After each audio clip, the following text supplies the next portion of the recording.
It's the lucky number 13, and we're back with Shopify Kryptonite with Mikko and Teemu. Nice to see you again, Mikko.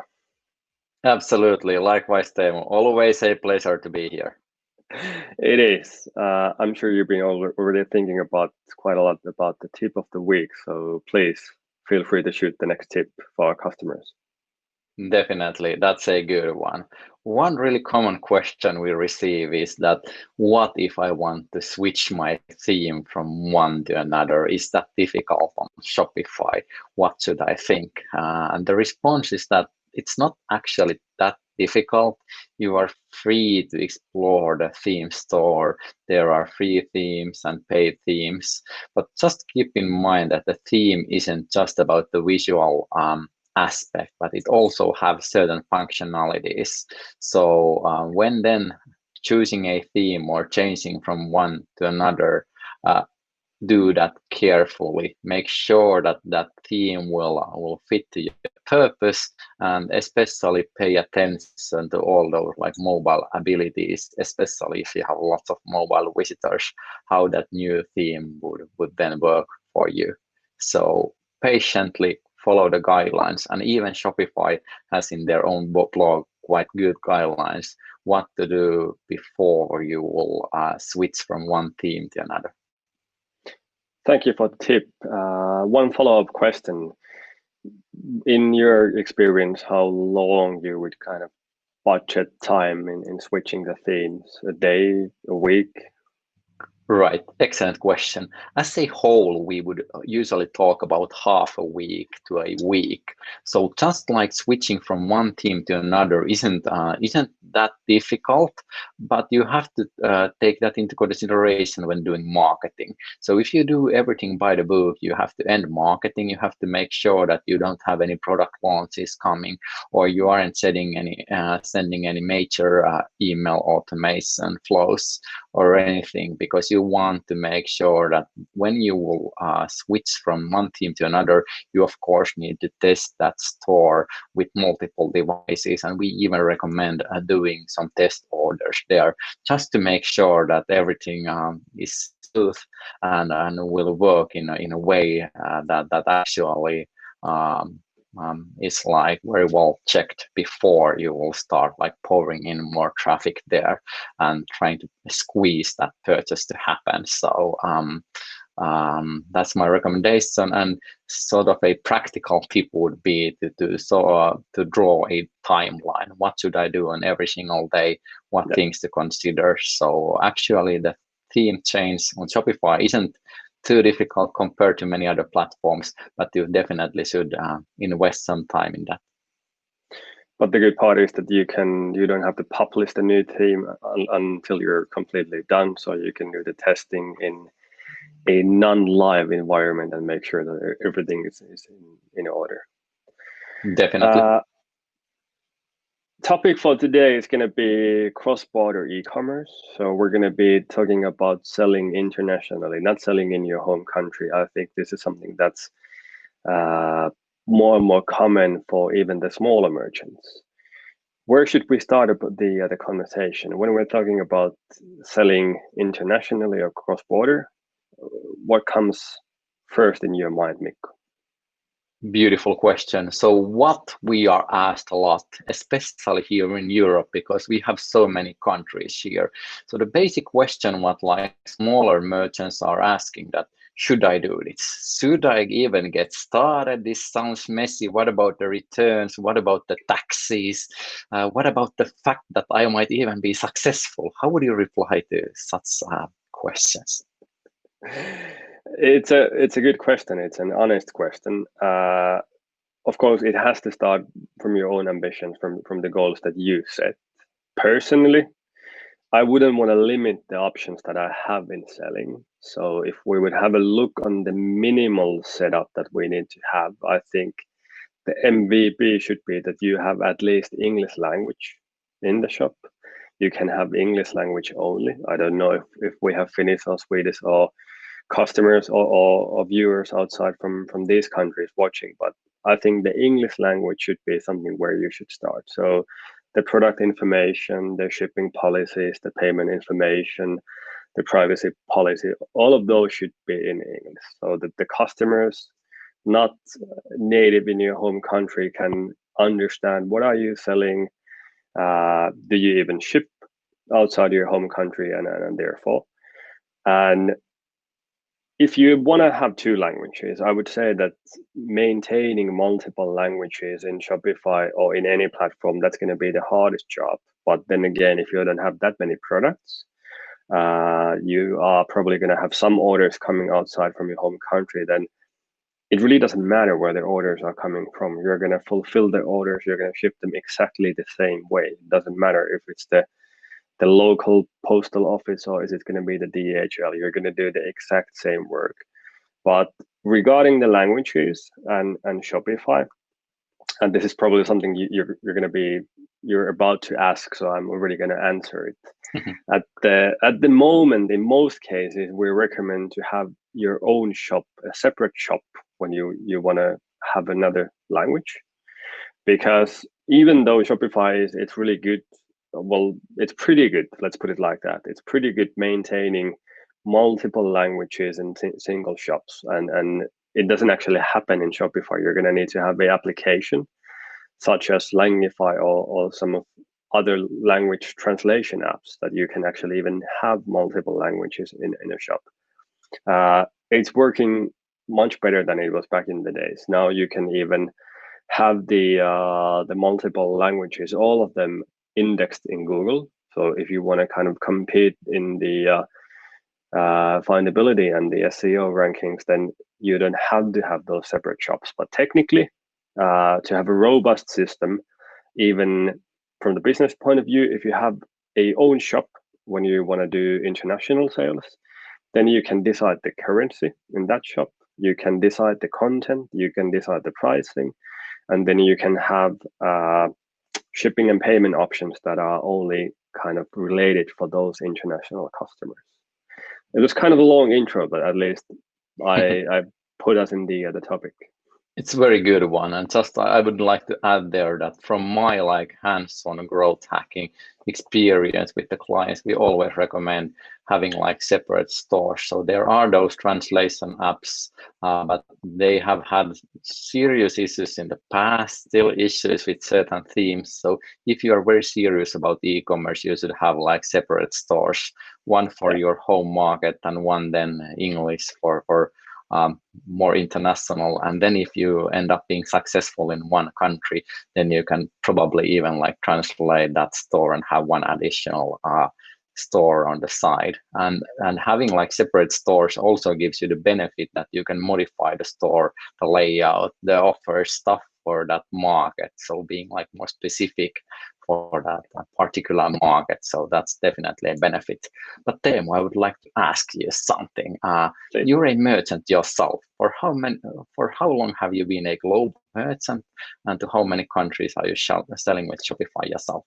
From the start, and I made the decision that I'm selling niche goods. So if you haven't been watching our episode, I'm selling fly fishing gear under my own brand, which I created 3 years ago. So it's a small market and it's a small niche inside the small market. So if I would have made the decision to only start selling in Finland, my market size would be so small that there would be no sales coming in, or just some.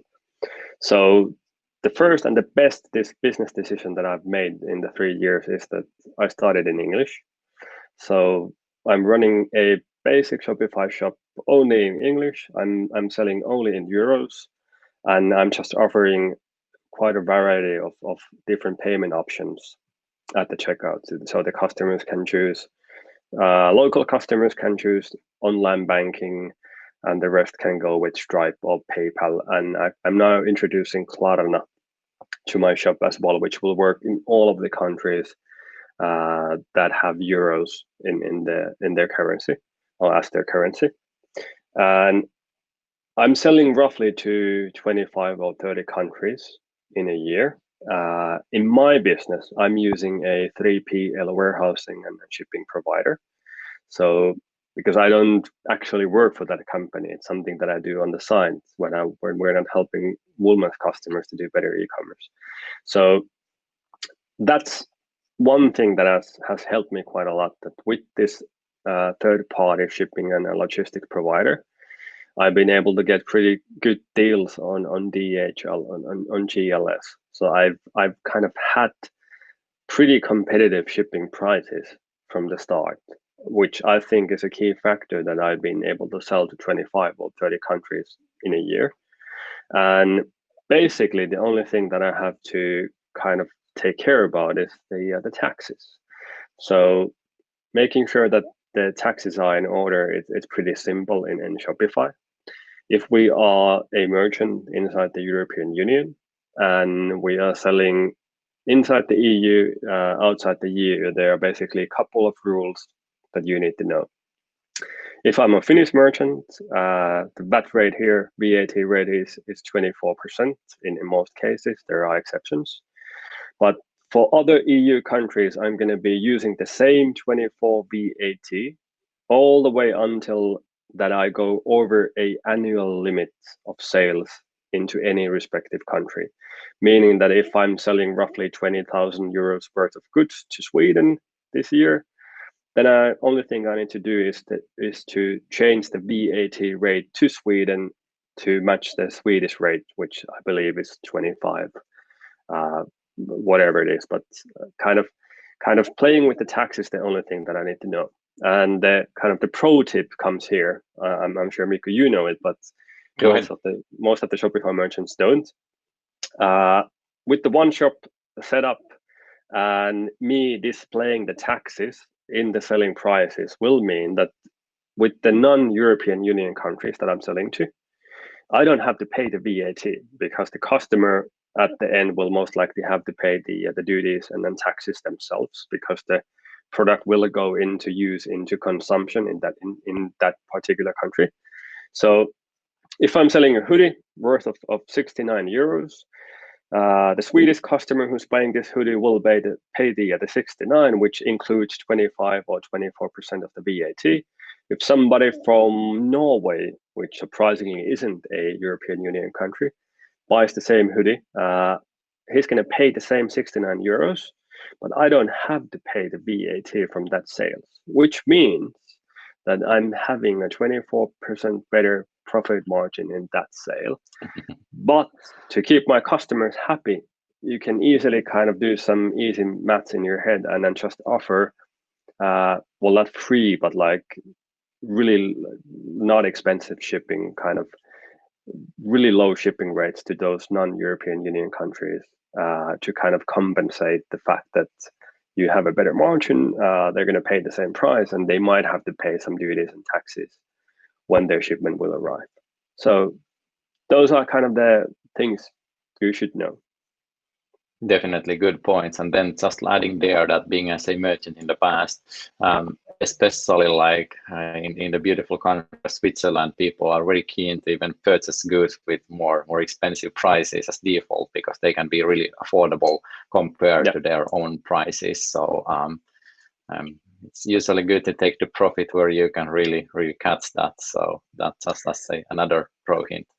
Absolutely, and there might be a case where customer would want to spend thousands of euros on one single order, and if they contact you, you can always do a manual order from the draft orders to them, and just mark there that the customer is tax exempt. So the customer will get the 24% off in any way that case, and then you can kind of do a good customer service. That's what I would do. That's what I've done in a few cases where a customer has kind of reach out directly to our customer service.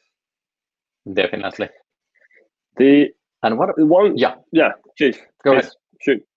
Well, I was about to ask about the marketing setup, because I've been in this phase where I'm running myself one shop, but a lot of our customers will have the absolute need in their business that, for example, they're going to have 5 million euro business or even bigger. They're going to use Shopify Plus.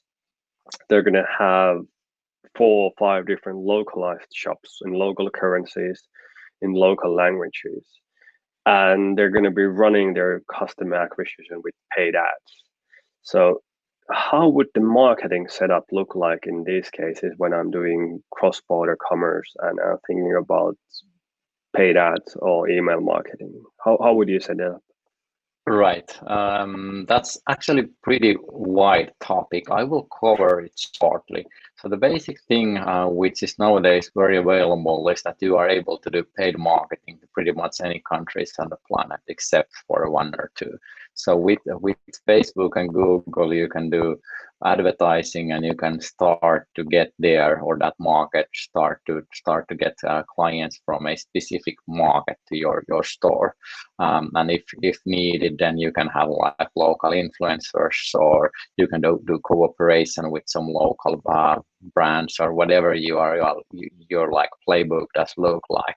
So like technically it's easy to do advertising to many separate countries. However, how to do that then like with a plan is a bit more difficult. So you can start doing advertising any day to any given country, but really to understand that, hey, how to do these market specific audiences, what kind of advertising does work in one country, then it gets a bit more tricky. So you are allowed and you are free to test that anytime yourself.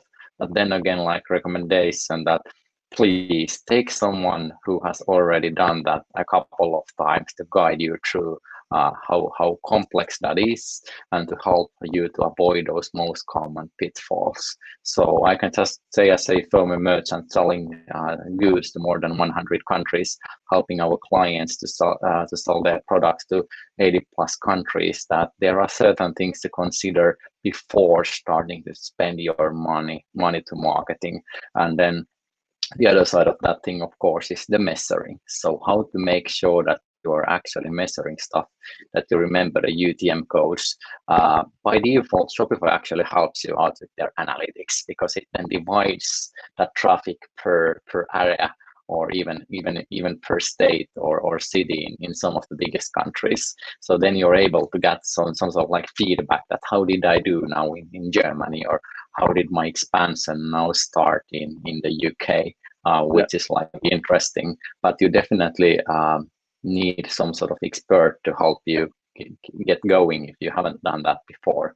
I've seen many cases where merchants just like are very stubborn to do that by themselves, and the results are really confusing. So I then always like recommend whatever partner you have. If you have a good growth partner, then have a couple of sessions to understand the very basics that will then help you through, even though you would take care of that by yourself in the very future.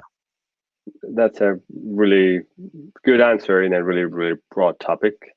There's one detail that I would like to ask, because I know that you have a lot of background in international sales. Can you name countries or regions where you think that it's really important to have the sales happening in the local language or in the local currency instead of using English only and euros? Yep. So that's a good question. We would say in general, a rule of thumb is that in Northern Europe, English is pretty okay. So you can do very well in Finland, Sweden, Norway, Denmark, Iceland, the Netherlands, parts of Germany, UK, Ireland. You can do pretty well with English store, no problem whatsoever. Then going more south, you start to run into issues. So at least based on those cases and the data that I've gotten from both of those cases I've been participating, or from our clients, more language sensitive areas, countries such as Italy, Spain, Portugal, France, parts of Germany, and then we can talk about this like as a general topic, or then you can consider that there might be some differences between different age segments. As example, we've noted that very well in Germany. So the younger people are speaking English fluently, but when you are selling goods to older German gentlemen, they might have serious issues with the language, and that might be the hurdle why they don't purchase.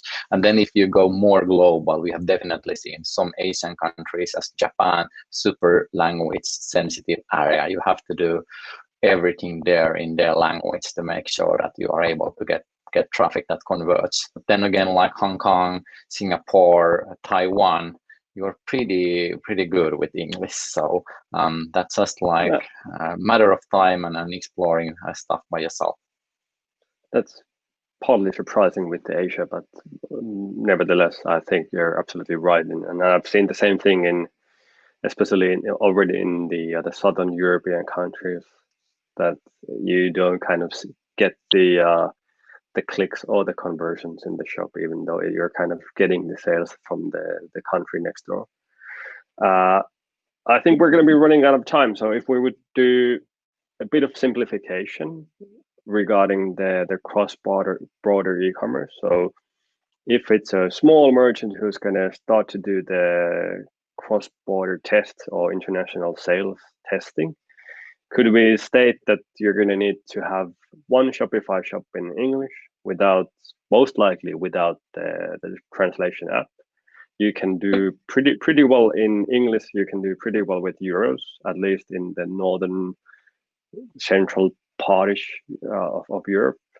And that should be kind of enough where you can start. And then what do you think with the second phase be kind of already that we've seen so good feedback or sales figures from some of those countries that it would kind of be a signal already enough to do a local language in Danish or Swedish and the local currency as well?